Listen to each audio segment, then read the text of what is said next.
Chelsea really are their worst enemies at the moment. I'm Daniel Childs. This is my review of Chelsea 1 Brighton 3, the game yesterday at Stamford Bridge. I wanted to take my time before recording this review. I was actually in the Harding Lower yesterday rather than my usual seat, and yeah, it's a shame. When you're that close to the pitch with really good seats, and Chelsea, I was there in a similar position for the Warsaw game back in April, so I just don't have great luck when I'm sitting that close to the pitch, unfortunately. And wanted to kind of think about the game a little bit more, because I think it'd be very easy to jump two-footed in and isolate one thing currently going wrong at Chelsea.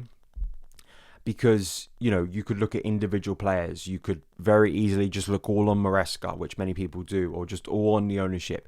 It is a collective failure, and it always is a collective failure at football clubs. That's just the reality of the game, because there's so many individuals and moving parts. So to try and isolate it down and simplify it into one person, I think would be silly.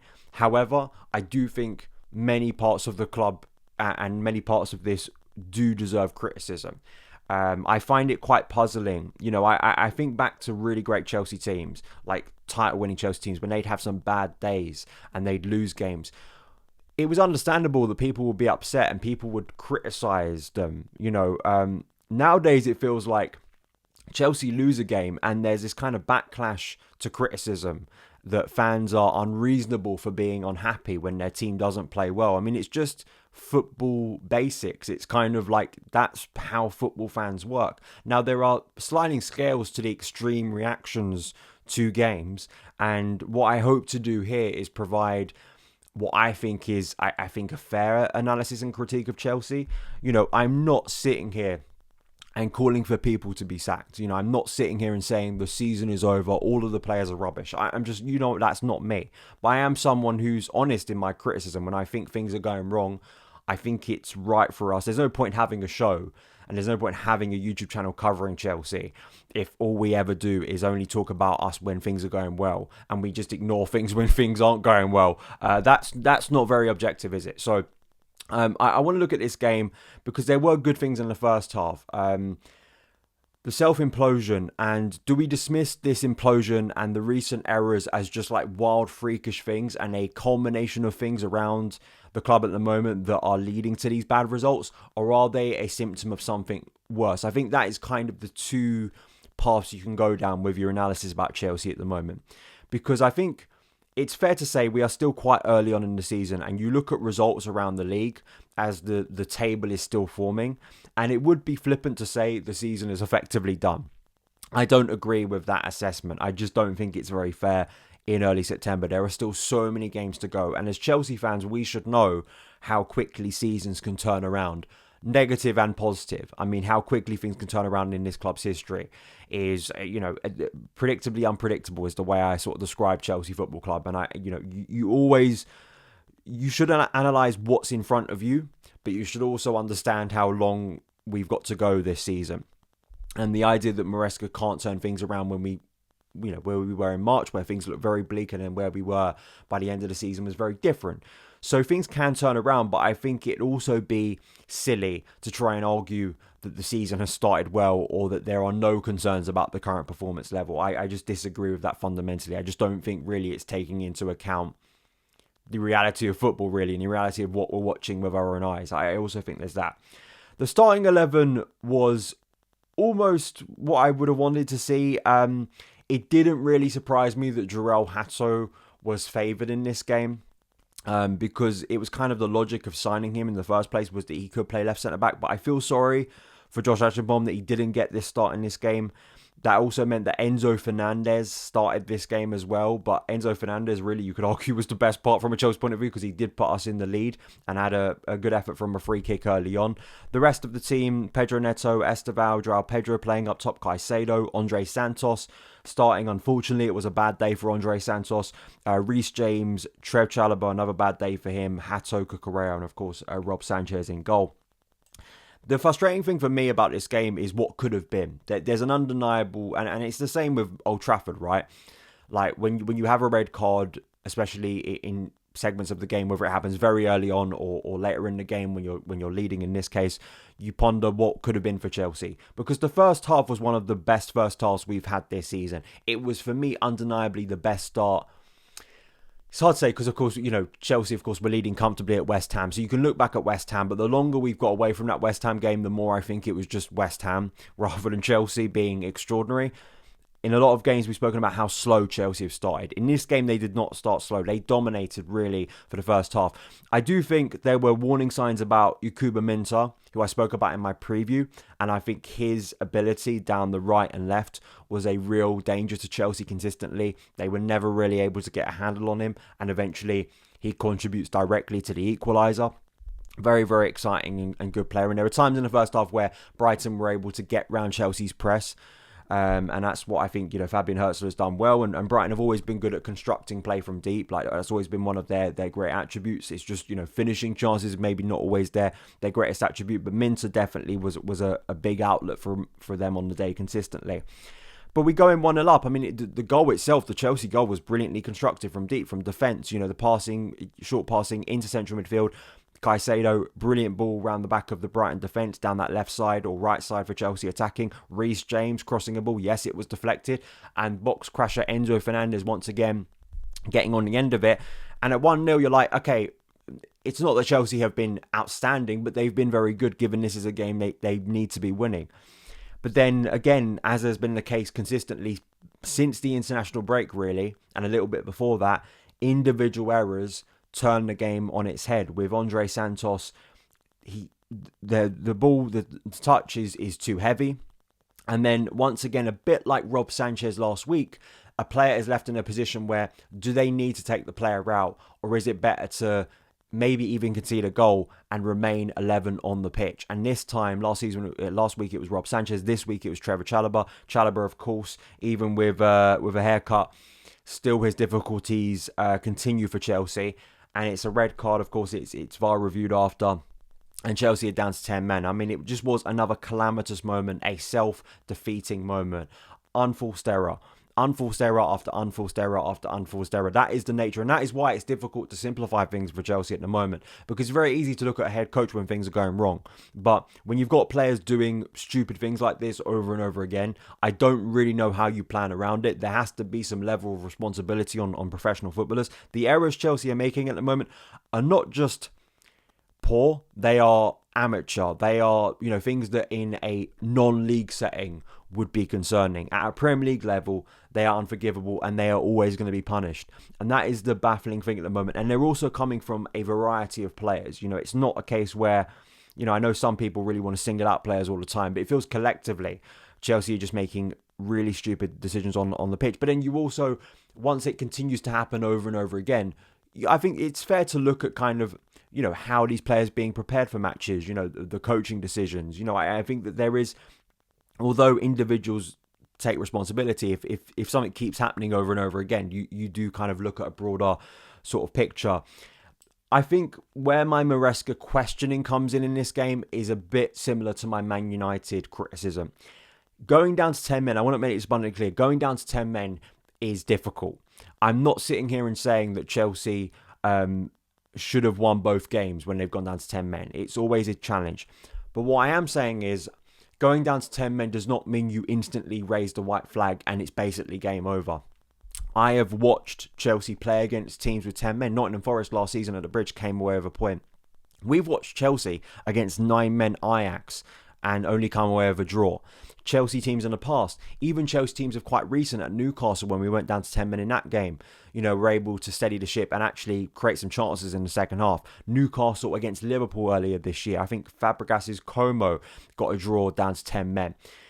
The idea it has to be basically game over, I just completely disagree with. And I think my issue with this game is that Maresca didn't do what he initially did against Man United, where you have to bring on a defender for Trevoh Chalobah, obviously being sent off. That's understandable. Esteval taken off, which is frustrating for Esteval once again, who had some really nice moments in the first half, particularly one where I think he nutmegged Lewis Dunker, was going in behind him.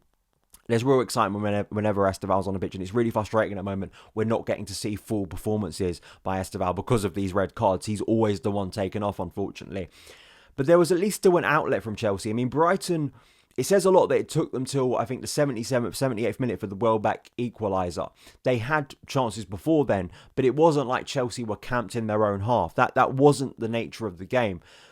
Then Maresca makes extra defensive subs. Malo Gusto comes on. Eventually Benoit Badish or Romeo Lavia come on. And it was then when Chelsea seemed to completely retreat and lose all attacking outlet to kind of counter. There is that moment that irritated the crowd and has been replayed since, where Malo Gusto is running down the right wing. And it's not a case where he's one-on-one with the goalkeeper, but I expected him to keep running with the ball to release some pressure, and he cuts back. And it was at that moment where you kind of got a sense on the pitch that Chelsea have no outlet here, and Brighton equalise. It's down that right where, down the left where Minter plays the ball in. It's a great cross. Defending again, crosses into the box. Chelsea are not dealing with them at the moment. But on top of that, Malo Gusto's been brought on the pitch for a defensive solidity point of view, and he does nothing really to prevent that cross going in. So my argument would be, the threat of not making defensive subs is people would go, well, you leave yourself isolated, you're going to concede goals. We made defensive subs and the worst still happened. So you're kind of logically going, well, I'm not entirely sure this isn't really working out for us when we do this, and it's just giving the incentive to the opposition to come at us a lot more. Again, I'm not saying that it's, the game is not meant to be played 11 versus 10, and it's not something that should be happening on a weekly basis. We hope this is just a freakish 7 days where we've had 2 red cards in Premier League games. We can get beyond this now, and we're going to be playing a lot more games as usual. But of course, that does lead into our individual blunders at the moment that are leading to these problems that then Maresca has to try and solve. But I don't think, based on what I watched in the game, it felt to me that Chelsea relinquished control once again, and that is what led to the pressure where Brighton may have eventually broke us down anyway. Defensively, we're not solid at the moment. We aren't defending set pieces and crosses well at all. But from an attacking point of view, it felt like we just completely cut ourselves off then and kind of just accepted our fate, which is, I think, is always going to be frustrating when fans are watching and trying to rally the team forward. Welbeck loves scoring against us. The second goal, again, just defending from set pieces is just horrendous. Especially back post.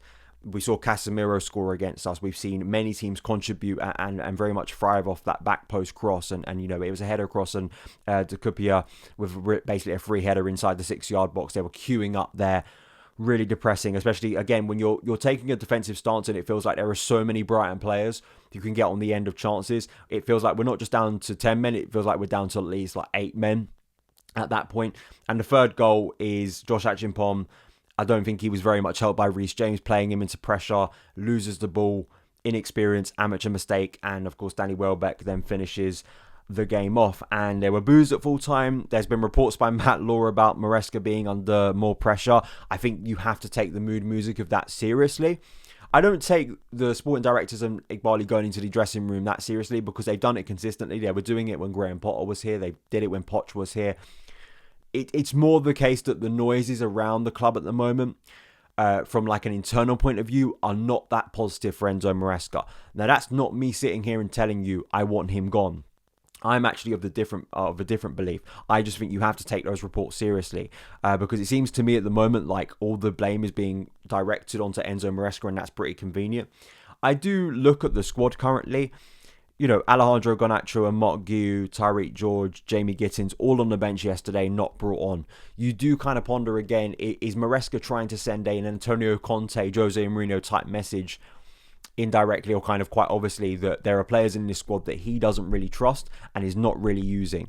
I think at times to your detriment, but I do look at players not really being given much of a look in at the moment and ponder, is there something more going on? I think with all of these things going on, the performances at times looking quite concerning, us looking unprepared starting games, the injuries are what they are, and you can link them directly to the Club World Cup or they are something else, but the injuries are hard to take at the moment, especially to so many key players when we've got defensive options limiting. No Cole Palmer, who really is our best player, who despite some frustrations last season is an integral player to the way we play as a football team, and losing him for a long period of time is obviously going to be a big detriment. But players are underperforming. They're just kind of a culmination, kind of a storm of just crap at the moment that's at Chelsea. And it's very hard to decipher what's going on, what's going wrong, why do we keep on imploding in this nature? Or are you someone of the belief that you kind of just chalk it down to bad luck? I personally can't really do that. I think systemically I've seen enough so far this season to kind of make me think that it's not just a case of bad luck and Chelsea are playing brilliantly and then they're just we make one error and that's it. I think we have started games poorly. I think players haven't been performing at a great level.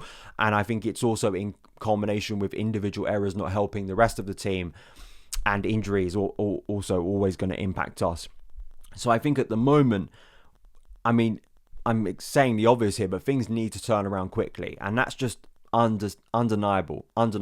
You can't have a situation where we just keep on losing, and everyone just shrugs their shoulders. Now, that's not, again, I want to make it abundantly clear. I'm not in a position where you sack the manager, you write off all the squad. That's silly. But what I'm saying is, I mean, Chelsea need to find rhythm and confidence and momentum quickly. They need to find a win from somewhere. I think Tuesday has become much bigger than I think many of us anticipated it to become, of course, narratively with Jose returning. Liverpool is a very, very difficult game. Even if they lost yesterday, it's a very, very difficult game. You can't expect Chelsea to beat Liverpool. Like, you can't go in there thinking it's the same as, Burnley at home. Obviously not. But it does leave a situation potentially where Chelsea head into an international break without winning a Premier League game since the last international break. That is not a good feeling. And again, whatever you chalk it down to, that's not a good position to be in. It just isn't. Where Chelsea hoped they would be. And of course, then that puts really big pressure on the game after the international break. And with the mood music currently not being great internally, you kind of just do ponder what's going on. I mean, I think it's fair to just ponder that, right, as a question. Is nothing going on? And it's just, as I say, a bad run of form, and that's what it is, and we'll get through it like we did with Maresca last season? Or is there something more going on? I think at the moment, there are so many problems. It's kind of hard to really single them out. I don't think that Chelsea as a team structurally and just performance-wise have been good enough this year. I think there have been good moments, but collectively, I just don't think we've looked highly convincing as a football team, other than that West Ham game. And again, you have to isolate that down. Look at what's happened with West Ham, especially at home since that game. It's hard to really argue that Chelsea were an anomaly with West Ham. And it's a shame, really, with the positive momentum post the Club World Cup. You really wanted to go into this season with that positive momentum. My hope is this season's March, kind of January to March situation, and we can come out of this stronger. But at the moment, with limited options, the pressure is there on these players, especially younger players who maybe weren't expected to play as many minutes as they have. But that is the situation, and we have to confront it. So those are my thoughts. Please let me know yours down in the comments below. We'll be back again tomorrow to start to look ahead to the next game, because it's fast coming at the moment, the fixtures. And that, of course, is Benfica with the return of Jose to Stamford Bridge. Follow across the socials. Check me out on Substack. All of that good stuff. And I'll see you again very soon.